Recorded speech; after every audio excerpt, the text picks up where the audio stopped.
Hello students, welcome back to Teaching Booth. तो आज की क्लास में हम कवर करने वाले हैं अपनी मिसलिनियस एक्सरसाइज चैप्टर 2 की रिलेशंस एंड फंक्शंस। ठीक, तो पहला क्वेश्चन देखते हैं हम क्या है इसमें कह रहा है भाई the relation f is defined bye F x. ठीक है, तो ये हमें कोई रिलेशन यहाँ पे गिवन है।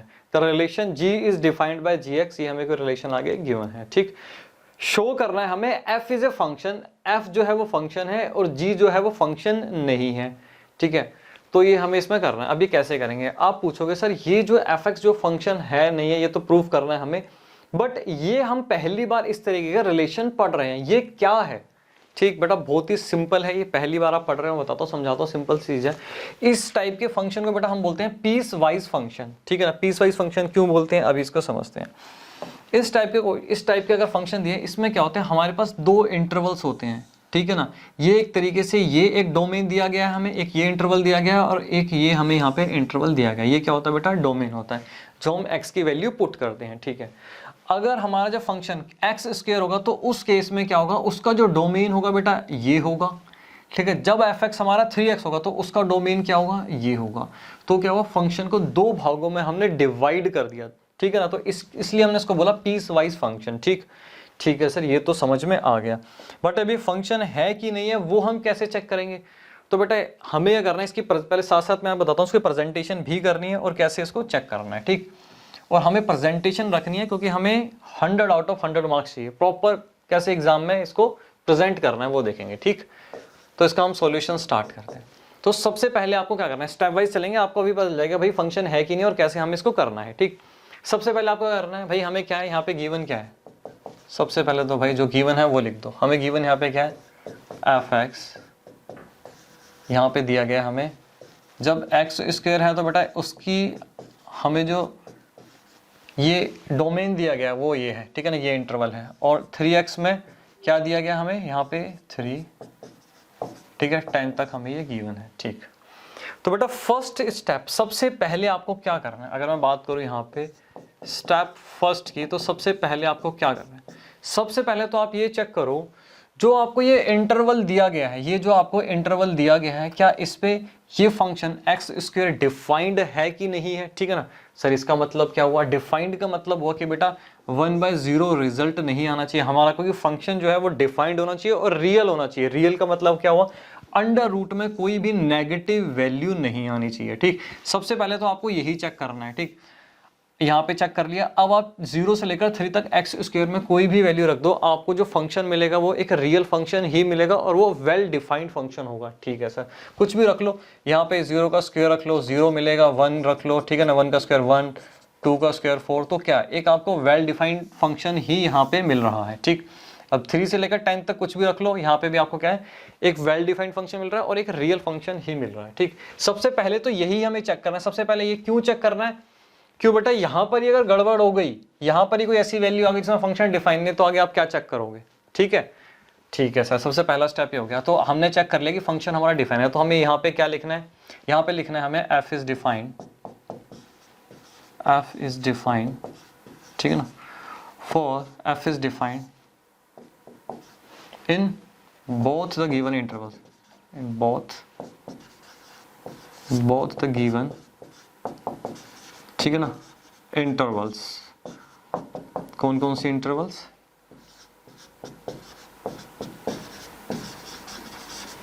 यहां पे हमने ये इनको बोल दिया भाई फंक्शन इसमें तो डिफाइंड है। ठीक है, सेकंड स्टेप हमारा क्या करना है, सेकंड स्टेप में हमें क्या करना है, मैंने फंक्शन की आपको क्या कंडीशन बढ़ाई थी, आपको ये चेक करना है कि एक इनपुट पे दो आउटपुट नहीं होने चाहिए। ठीक है ना, ये आपको समझाया था। अगर मान लो कोई भी एक इनपुट है तो इसके दो आउटपुट नहीं होने चाहिए, अगर ऐसा कुछ है तो वो क्या फंक्शन की जो हमारी कंडीशन है उसको क्वालिफाई नहीं करता। ठीक, अब ये चेक करना है। ठीक है सर, ये चेक करो, ये कैसे चेक करेंगे, तो सबसे पहले आपको करना है, अगर इस टाइप का क्वेश्चन दे रखा है तो आपको ये देखना है कि ये दोनों इंटरवल में कॉमन वैल्यू कौन सी है। ठीक, जैसे इसमें देखूं तो 3 यहाँ पे भी है और 3 बेटा यहाँ पे भी है। ठीक है, अब ये कॉमन ही क्यों देखनी है, अब हमें ये देखना है, अब हमारे माइंड में डाउट है कि 3 हमें क्या करना है, x² में भी पुट करना है, क्योंकि बेटा क्या है, ये इस इंटरवल में 3 फॉल कर रहा है, इस वाले इंटरवल में भी क्या कर रहा है, 3 फॉल कर रहा है। ठीक है ना, तो 3 तो हमें यहाँ पे भी रखना पड़ेगा। तो आपको क्या करना है, ये देखना पड़ेगा कि भाई 3 की कहीं दो वैल्यू तो नहीं आ रही। ठीक है, तो जैसे आपने एक्स स्क्वायर में जब यहाँ पे पुट किया 3 स्क्वायर क्या 9 आया, ठीक है ना, और यहाँ पे क्या बेटा 3x है तो 3 मल्टीप्लाई 3 आएगा 9 आएगा, ठीक है जी। यहाँ से हमें क्लियर हो गया कि क्या है 3 की जो है 3 पे भी पुट करते हैं तो हमें क्या सिर्फ और सिर्फ एक सिंगल वैल्यू ही मिल रही है, दैट इज 9, ठीक। इसके अलावा अगर आप 1 पुट करोगे तो एक्स स्क्वायर में पुट करोगे, 2 करोगे तो एक्स स्क्वायर में पुट करोगे, तो क्या होगा, हर एक इनपुट पे आपको डिफरेंट वैल्यू मिल रही है। यहाँ पे आप अगर 3 से लेकर 10 तक पुट करते हो वैल्यू, यहाँ पे भी क्या है आपको हमेशा डिफरेंट वैल्यू मिल रही है। ऐसा कहीं भी नहीं होगा कि एक इनपुट पे आपको 2 वैल्यू मिल रही हो। हमें 3 पे डाउट था, वो हमने चेक कर लिया, वो नहीं मिल रही। अब यहाँ पे आप 4 पे रखो, 4 रखोगे बेटा क्या आएगा, 4 3 12, ठीक है। 5 रखोगे 3 मल्टीप्लाई 5 तो क्या आएगा 15 आएगा। तो हर इंटरवल पे एक अलग वैल्यू आ रही है, ठीक है जी। तो हमने ये भी यहाँ पे चेक कर लिया। तो यहाँ पे इसको करना किस तरीके से, अब हमें यहाँ पे लिखना है, ठीक। Now check the value of fx at x is equal to 3 because 3 is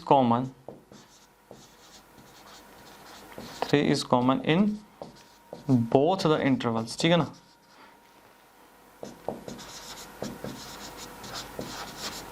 ठीक है बेटा, एग्जाम में भी आपको इस तरीके से लिख के आना है, ठीक। अब हम यहाँ पे चेक करते हैं, ठीक है जी। यहाँ पे चेक करो, हमारे पास क्या है, f x is equal to x square है, ठीक है। हमने चेक किया, यहाँ पे 3 पुट किया, हमें मिला यहाँ पे बेटा 9, ठीक है जी। और यहाँ पे हमने क्या किया, 3x गिवन है, हाँ जी।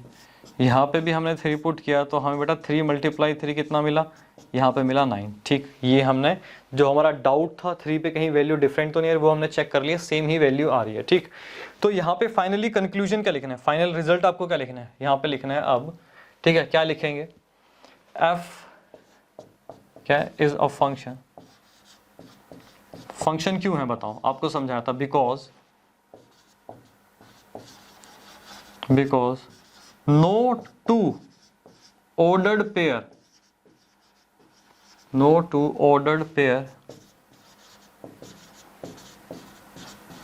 have the same first element, ठीक है ना। ये मैंने फंक्शन आपको पढ़ाया था कि भाई आप इन सब के ऑर्डर्ड पेयर बना लो, ठीक है ना। कोई भी आपको ऑर्डर्ड पेयर इस टाइप का नहीं मिलेगा जिसके फर्स्ट एलिमेंट सेम हो। यही हमने डेफिनेशन पढ़ा था। इसका मैंने दूसरा तरीका भी आपको लिखवाया था कि कैसे आप लिखना है, किस तरीके से भी आप इसको लिख सकते हो, ठीक। इसको नोट करो, फिर हम अगला अपना ये पार्ट देखते हैं कि भाई जी हमारा फंक्शन है कि नहीं है। जिसको अच्छे से क्लियर नहीं हुआ वो नेक्स्ट पार्ट में उसको क्लियर हो जाएगा। नोट कर लिया, ठीक है जी। अब हम करते हैं अपना नेक्स्ट पार्ट यहाँ पे, ठीक। इसमें देखते हैं अब इसमें क्या है। अब ये कह रहा भाई जी फंक्शन नहीं है, ये भी चेक करो। सबसे पहले हमें क्या करना है, सबसे पहला स्टेप क्या है, सबसे पहला स्टेप तो हमारा वही है कि हमें क्या देखना है, हमें यहाँ पे देखना है, ठीक है। अब मैं बात करूँ यहाँ पे अगर जी की, तो हमें यहाँ पे क्या दे रखा है, क्या गिवन है बेटा, हमें यहाँ पे गिवन है एक्स स्क्वायर 0, ठीक, ये दे रखा है, और दे रखा है 3x।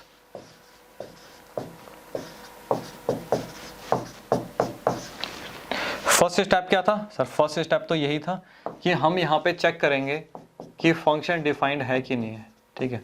तो फर्स्ट स्टेप में चेक कर लो, 0 से 2 कुछ भी यहाँ पे वैल्यू पुट करो, और इस वाले इंटरवल में भी यहाँ 3x में कोई भी वैल्यू यहाँ पे पुट कर लो, फंक्शन क्या वेल डिफाइंड ही होगा आपके पास, ठीक। तो हम यहाँ पे लिख सकते हैं function g f g is well defined, well defined in both the given intervals, ठीक। दैट इज कौन कौन सी है, ये तो हमने चेक कर लिया कि भाई वो वेल डिफाइंड है, बट हमें सेकंड कंडीशन भी इसकी देखनी है, ठीक। अब स्टेप सेकंड क्या आएगा, स्टेप सेकंड में ये आएगा, now check the value of fx at, इसमें देखो कॉमन क्या है, 2 कॉमन है, सेकंड स्टेप हमारा ये था। now check the value of fx at x is equal to 2 because 2 is common, 2 is common in both the intervals। ठीक है जी। यहाँ पे फटाफट इसको चेक कर लो, क्या दे रखा है आपके पास बेटा, f x is equal to x square. हाँ जी, अगर मैं यहाँ पे 2 पुट करता हूँ, 2 का स्क्वायर क्या है बेटा 4 आया सर। और यहाँ पे हमें क्या दे रखा है, एफ एक्स क्या दे रखा है बेटा, इसमें 3x दिया हुआ है। और अगर मैं यहाँ पे 2 पुट करता हूँ तो मेरे पास क्या आता है, 3 मल्टीप्लाई 2 क्या आएगा बेटा 6 आएगा। और 4 और 6, यहाँ से हमें क्या पता चला, हमारा इनपुट जब 2 है तो बेटा हमें क्या मिल रहे हैं, यहाँ पे 2 आउटपुट मिल रहे हैं 4 और 6। कहने का मतलब ये हुआ कि मेरे 2 ऑर्डर्ड पेयर ऐसे मिल गए, 2 ऑर्डर्ड पेयर ऐसे मिल गए जिनका फर्स्ट एलिमेंट क्या है बेटा, सेम है। अगर ऐसा कुछ हो जाए, 2 ऑर्डर्ड पेयर के फर्स्ट एलिमेंट सेम हो जाए, इसका मतलब वो फंक्शन नहीं है। ठीक है जी, तो यहाँ पे हमें फाइनली क्या लिखना है, फाइनली यहाँ पे लिख दो, ठीक है ना, g is not a function, g is not a function. Reason क्या है इसका, बिकॉज क्या लिख सकते हैं, because 2 ordered pair, 2 ordered pair have the same क्या बेटा फर्स्ट एलिमेंट। ठीक, have the same first element. यहाँ पे ऑर्डर्ड पेयर भी लिख के दिखा दूंगा, दैट इज कौन कौन से ऑर्डर्ड पेयर हुए हमारे, 2 और 4 एंड 2 और 6। ठीक है, ये 2 ऑर्डर्ड पेयर ऐसे हैं जिनके फर्स्ट एलिमेंट हमारे सेम है। ठीक है बेटा, नोट करो इसे भी जल्दी से। और एग्जाम में ऐसी ही प्रेजेंटेशन करनी है बेटा, 100 आउट ऑफ 100 मार्क्स आएंगे, कोई भी आपके एक नंबर भी नहीं काट सकता। ठीक, ठीक है सर, चलें आगे। अब हम देखते हैं अपना क्वेश्चन नंबर 2। ये तो मैं कह रहा हूं बिल्कुल ही सिंपल क्वेश्चन है। ये क्या दे रखा है बेटा, f x is equal to x square दे रखा है। कह रहा है अब आप ये फाइंड करके दिखाओ। अगर मैं ये, अब समझो ये क्या क्वेश्चन है, अरे 1.1 यहाँ पे दिया हुआ है। ठीक, अगर मैं इस एफ एक्स में इस तरीके से 1.1 पुट कर दूं तो किसके बराबर बेटा, एक्स स्क्वायर के बराबर है। तो क्या आ जाएगा, 1.1 का स्क्वायर आ जाएगा ना। हाँ सर, इस तरीके से ही आएगा। ठीक है, इसका मतलब क्या हुआ, इसका हमें सॉल्यूशन बेटा कैसे कर रहे हैं, सॉल्यूशन मैं तो कह रहा हूँ इतना सिंपल है इसका सॉल्यूशन, इससे सिंपल हो ही नहीं सकता। तो हम यहाँ पे लिख सकते हैं भाई गिवन क्या है, हमें गिवन है f x is equal to x square, ये हमें यहाँ पे गिवन है। और ये हमें फाइंड करना है, ये हमें फाइंड करना है। ठीक है, अगर मैं 1 ऐसे रख दूँ इसमें, ठीक, और f1 इस प्रकार से हम रख दें और 1 - 1 1, तो बेटा यहाँ पे क्या आएगा। ठीक है, इसको मैं लिख सकता हूँ 1 - 1 का स्क्वायर, क्योंकि मुझे यहाँ पे गिवन है कि अगर मैं f में कोई भी वैल्यू रखता हूँ तो बेटा क्या हो जाती है, वो उसका स्क्वायर हो जाता है। ठीक, ये हमें गिवन है। और यहाँ पे क्या होगा बेटा, 1 का स्क्वायर हो जाएगा। नीचे क्या दे रखा है, 1 - 1 - 1, ठीक है ना। अब इसका स्क्वायर करोगे तो बेटा 1.21 आ जाएगा, और -1 इसमें से माइनस करो तो बेटा क्या आएगा, इतना आ गया। इसमें से कम 0.1 0.1, ठीक, इसका 10 आ गया, तो क्या आ गया बेटा आंसर 2.1 इसका आंसर आ जाएगा। ठीक, सिंपल सा एकदम क्वेश्चन, इसे फटाफट नोट करो, कुछ नहीं है इसमें। अब हम देखते हैं अपना क्वेश्चन नंबर 3। क्वेश्चन नंबर 3 में क्या कह रहा है, find the domain of the function F x. ये आपको दे रखा है। ये ऑलरेडी जब मैंने आपको कंसेप्ट समझाया था बेटा, क्वेश्चन मैं कवर कर चुका हूँ। ठीक, एक बार फिर हम इसकी रिवीजन कर लेते हैं। आपको क्या समझाया था, अगर ऐसा कोई क्वेश्चन आता है तो हमेशा आपको एक वर्किंग नोट तो बनाना ही पड़ेगा। ठीक, वर्किंग नोट, यहाँ पे वर्किंग नोट बना रहा हूँ। इस क्वेश्चन में क्या करना है बेटा, हमें डोमेन निकालना है। ठीक, तो डोमेन निकालते टाइम मैंने आपको क्या समझाया था, किन 2 बातों का ध्यान रखना है। एक तो आपको ये रखना है कि डोमेन वो होना चाहिए कि हमारा 1/0 कभी भी हमें इस टाइप का, मतलब नीचे हमारा कभी भी 0 नहीं आना चाहिए। फंक्शन क्या होता है हमारा, नॉट डिफाइंड होता है। दूसरा ध्यान रखना था चाहिए था कि हमें अंडर रूट में कभी भी कोई नेगेटिव वैल्यू नहीं आनी चाहिए जब भी हम डोमेन किसी भी फंक्शन का निकालते हैं। ठीक है सर, तो बेटा इस केस में हमें क्या करना पड़ेगा। इस केस में मैंने आपको समझाया था कि अगर आपको ये दे रखा है x square minus 8x plus 10, ठीक है ना, इसका करो फैक्टर करो, x की वैल्यूज निकाल लो। ठीक, एक काम करते हैं, सबसे पहले इसको करते हैं फिर समझते हैं। 8x कितना दे रखा है, 8x प्लस 12। ठीक, ठीक है बेटा। इसके अगर फैक्टर निकालने हो तो आप किस तरीके से निकालोगे, इसके फैक्टर निकालने हो तो हम इसको क्या लिख सकते हैं, 6x माइनस 2x प्लस 12 लिख सकते हैं, ठीक। और यहाँ से बेटा x कॉमन ले लो, x minus 6 minus 2 x minus 6 मेरे पास यहाँ पे आ गया, ठीक। और यहाँ पे लिख सकते हैं x माइनस 6 से 2 आ गया, ठीक। अगर मैं यहाँ पे लिखूँ तो मेरे पास क्या हुआ, x की 2 वैल्यूज आ गई, ठीक, 2 और 6। अगर आप इस वाले फंक्शन में, ठीक है ना, x square minus 8x plus 12 में 2 और 6 अगर इसमें रखते हो तो क्या होगा बेटा, नीचे क्या हो जाएगा, 0 आ जाएगा। हाँ सर 0 हमारा इस केस में आ जाएगा। तो आपको क्या रखना है, आप इसमें कोई भी, इस पूरे फंक्शन में कोई भी रियल नंबर पुट करो, बस आपको यहाँ पे 2 और 6 पुट नहीं करना है, ठीक है ना। फंक्शंस क्या होगा, हमेशा आपका डिफाइंड होगा, ठीक। तो यहाँ पे क्या लिखना है, इस केस में मैं क्या लिखूँ, अगर मुझे यहाँ पे लिखना है सॉल्यूशन तो मैं क्या लिख सकता हूँ बेटा, डोमेन ऑफ एफ क्या होगा, डोमेन ऑफ एफ इस केस में मैं यहाँ पे लिख सकता हूँ, ठीक, ऑल रियल नंबर्स, ठीक है, एक्सक्लूडिंग क्या करना है बेटा, 2 और 6 इसमें से एक्सक्लूड कर दो, ठीक, 2 और 6 इसमें से क्या किया हमने, एक्सक्लूड कर दिया। तो ये सिंपल सा हमारा क्वेश्चन था, नोट करो इसे। अब फोर्थ क्वेश्चन में कह रहा है find the domain and the range of the real function f defined by fx is equal to, ठीक है, अंडर रूट में x माइनस 1 आपको दिया हुआ है, ठीक है ना। इसमें अगर ना डोमेन निकालना है और क्या निकालना है सर, रेंज निकालना है, ठीक है बेटा। अब देखते हैं इसमें डोमेन हम कैसे निकालेंगे। आपको मैंने क्या समझाया था डोमेन निकालते टाइम, डोमेन जब मैंने आपको इतना बड़ा कंसेप्ट समझाया उसमें क्या समझाया, थोड़ा याद करो। अंडर रूट एक्स माइनस 1, ये बेटा हमें क्या है, गिवन है। आपको क्या समझाया था कि डोमेन कुछ भी रखो, कुछ भी रखो, बट आपके दो रिजल्ट कभी नहीं आने चाहिए। एक तो अंडर रूट में कभी भी नेगेटिव वैल्यू नहीं आनी चाहिए, दूसरा नॉट डिफाइंड नहीं आना चाहिए। अगर अंडर रूट में नेगेटिव वैल्यू ना आए तो इसके लिए मैंने आपको क्या कंडीशन बताई थी कि भाई हमें देखना है कि x माइनस 1 जो है वो ग्रेटर देन और इक्वल टू 0 होना चाहिए। ये 0 तो हो सकता है क्योंकि 0 क्या बेटा एक रियल नंबर होता है, 0 तो ये हो सकता है, ठीक है ना, लेकिन ये नेगेटिव नहीं हो सकता क्योंकि हमें क्या चाहिए, ये बोल रहा है भैया एक रियल फंक्शन है। रियल फंक्शन कौन सा होता है, जिसका डोमेन और रेंज दोनों क्या है, रियल नंबर होते हैं, ठीक। अच्छा जी, तो यहाँ से हमारे पास क्या आया, यहाँ से हमारे पास यह है, ये हमारे पास x की वैल्यू है कि x की वैल्यू 1 के इक्वल हो सकती है या फिर 1 से ग्रेटर होगी, ठीक है ना। अगर आप इसमें 1 पुट करो तो हमारे पास 0 आता है, 1 से ग्रेटर रखो 2 3 4, ये क्या होगा, हमेशा आपके पास पॉजिटिव आएगा, नेगेटिव नहीं आएगा। तो सिंपल सा देख रहे हो क्या क्वेश्चन था, जो मैंने आपको कंसेप्ट टाइम पे जो इतने भारी भारी क्वेश्चन कराए थे उनके सामने क्वेश्चन कुछ भी नहीं है। तो डोमेन ऑफ एफ क्या हुआ सर, डोमेन ऑफ एफ क्या हुआ, 1 से लेकर आप इन्फिनिटी तक कोई भी इसमें वैल्यू रख दो, और 1 क्या है हमें इंक्लूड करना है, इसलिए यहाँ पे क्लोज ब्रैकेट लगाया है, ठीक।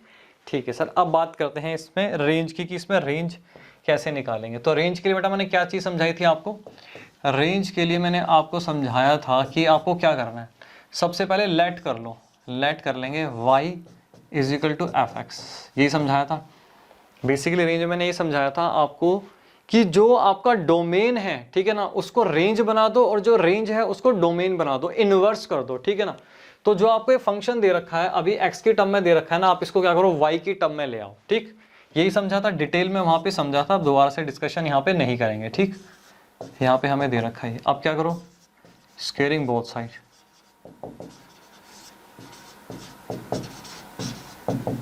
ठीक है ना, स्क्वायर कर दो इसको, क्या आएगा बेटा y स्क्वायर आ जाएगा और यहाँ पे आ जाएगा x माइनस 1। अब x की टर्म में इसको ले आओ, x की टर्म में ले आओगे तो क्या आएगा बेटा y स्क्वायर प्लस 1 आपके पास आ जाएगा।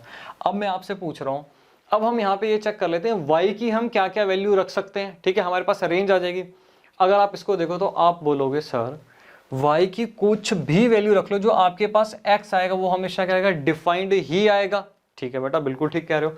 अगर आप यहाँ पे ये बोल दो कि भाई जो रेंज है, रेंज ऑफ f जो है, ठीक है, क्या आ गई बेटा सर, माइनस इन्फिनिटी से लेकर पॉजिटिव इन्फिनिटी तक, आपका जो दिल करे वो वैल्यू रख के देख लो, x की वैल्यू हमेशा डिफाइंड आएगी और हमेशा रियल आएगी, ठीक है, यही तो आपको चाहिए, बिल्कुल ठीक कह रहे बेटा।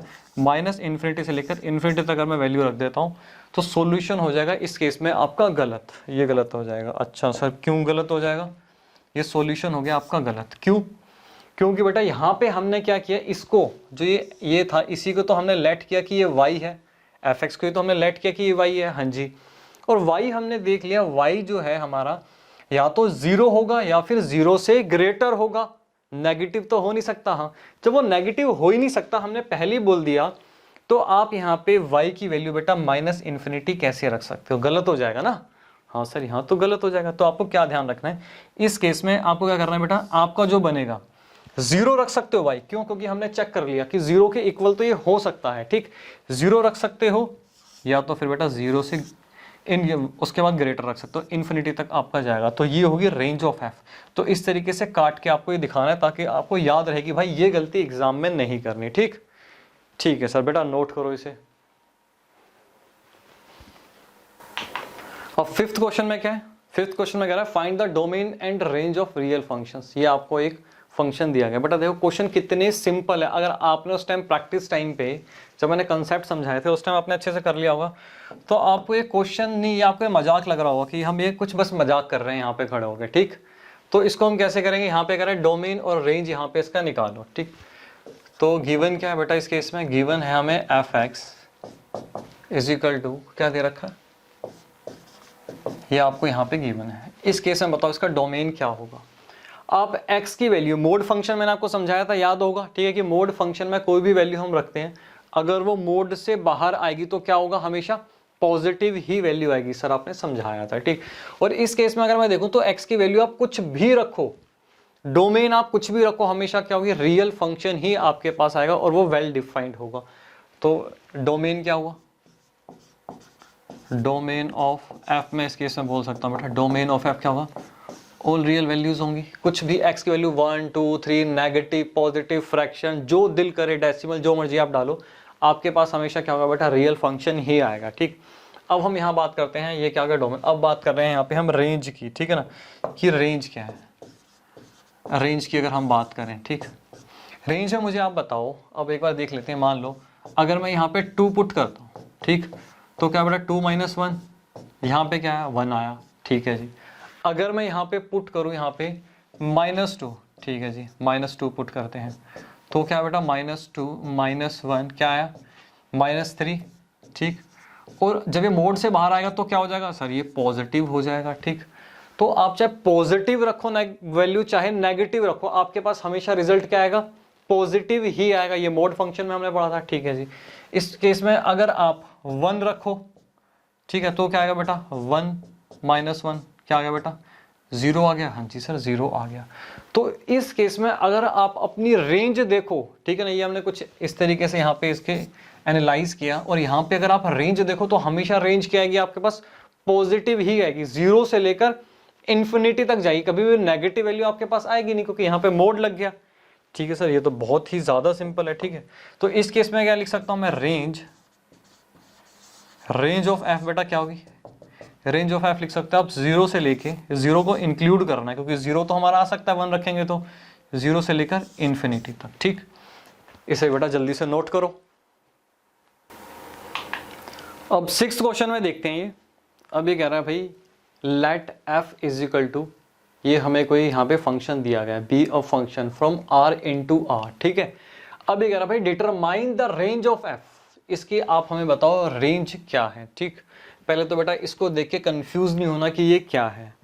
इसमें क्या दे रखा है, मैंने आपको क्या समझाया हुआ है कि अगर हमें इस तरीके से दे रखे हैं, इसका मतलब ये हुआ कि हमारे ऑर्डर्ड पेयर है, और ऑर्डर्ड पेयर का जो फर्स्ट एलिमेंट होता है वो क्या होता है, डोमेन होता है, हाँ जी वो होता है बेटा डोमेन। और जो ये सेकंड एलिमेंट होता है ये होता है रेंज, ठीक, हाँ जी सर ये तो हमें पता है। इसको अगर मैं लिखना चाहूँ, रीराइट करना चाहूँ, तो बेटा मैं इसको क्या कैसे लिख सकता हूँ, अगर मैं इसको दोबारा से लिखना चाहूँ तो मैं इसको इस तरीके से लिख सकता हूँ, f x is equal to x square by 1 + x square, ठीक है ना। ये और ये दोनों सेम ही हैं, ठीक। ये क्वेश्चन को आपको इंपॉर्टेंट मार्क करना है, वैसे इसमें कुछ भी नहीं है, बिल्कुल भी दम नहीं है इस क्वेश्चन में, जो हमने प्रैक्टिस करी है उसके अकॉर्डिंग। बट आपकी मिसलिनियस का ये सबसे टफ क्वेश्चन है, टफ क्वेश्चन यहाँ पे माना जाता है। इसको कैसे करना है, ठीक। सबसे पहले मैंने आपको क्या समझाया, जब भी रेंज निकालनी है फंक्शन को इन्वर्स कर दो, ठीक।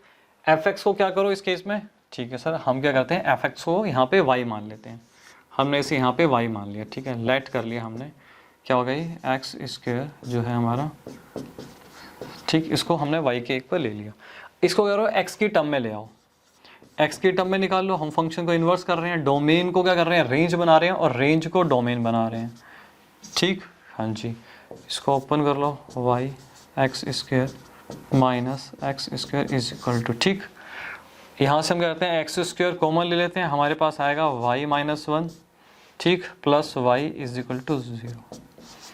ये क्या बन गई बेटा, हमारे पास एक क्वाड्रेटिक इक्वेशन बन गई, ठीक, क्वाड्रेटिक इक्वेशन क्या होती है एक बार फिर आपको बता देता हूँ, a x square plus b x plus c is equal to 0। अच्छा, अब इसके अकॉर्डिंग मेरे पास जो ए है एक्स स्क्वायर के साथ बेटा क्या है ये है, हाँ जी, तो ए क्या हो जाएगा मेरे पास, ए हो जाएगा वाई माइनस वन, ठीक है, बी मेरे पास क्या हो जाएगा, यहाँ पे एक्स तो है ही नहीं तो बी क्या हुआ बेटा, बी तो 0 हो गया, हाँ जी, और बेटा सी क्या हो गया, सी हो गया हमारा वाई।